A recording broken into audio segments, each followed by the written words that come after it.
So it seems like every single day a new iPhone 13 kind of issue comes up, but this doesn't even seem like an issue. It seems more like a feature that Apple put in to purposely limit the amount of things we can actually fix on our device. Now, it seems like every single year this happens. Last year we talked about if you swap different genuine parts from a device to another one, certain things break. And this kind of stemmed from the iPhone 7 Plus in a way, even with the iPhone 6.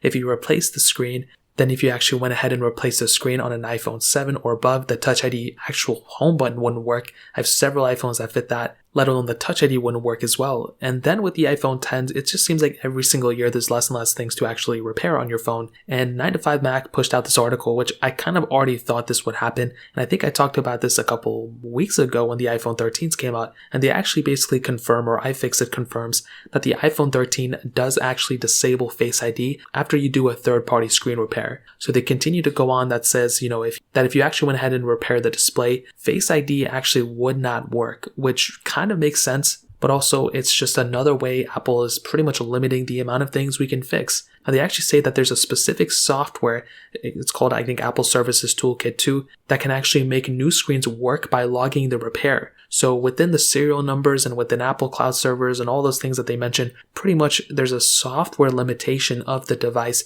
that apparently the display and the Face ID sensor have to be matching, similar to how Touch ID used to be, in order for these things to actually fix it. And it seems like even if you repair it with a genuine display, it still wouldn't work out, which is pretty insane.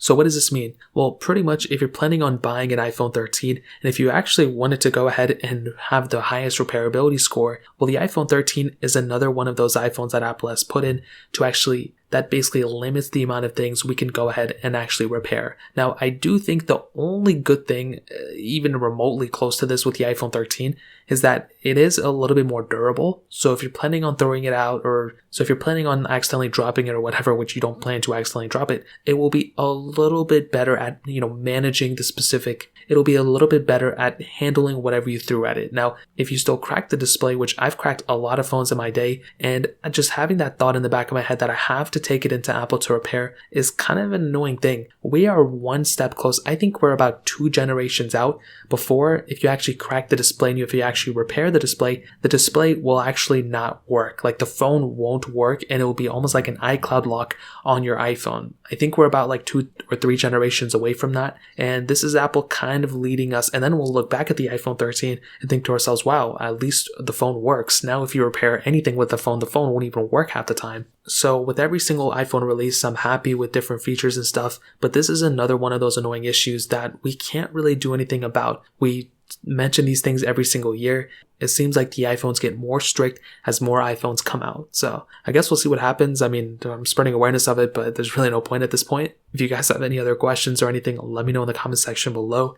Hit the like button, that would mean so much, but definitely hit that subscribe button. More importantly than everything else, I love every single one of you guys. Hopefully I'll catch you guys in the next video. Peace out till then.